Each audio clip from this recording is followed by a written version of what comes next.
សួរពុកម៉ែបងប្អូនទាំងអស់គ្នាចាស់ថ្ងៃកម្ពុជាទឹកជ្រោះ9ជាន់ដែលជាតំបន់កំសាន្តទេសចរបែបអូនអញ្ចឹងនៅខ្ញុំនឹងចាំបងប្អូនណាយើងទាំងអស់គ្នាឡើងទៅ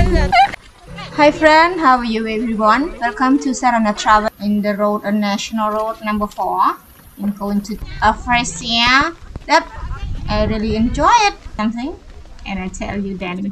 Okay, let's go with me.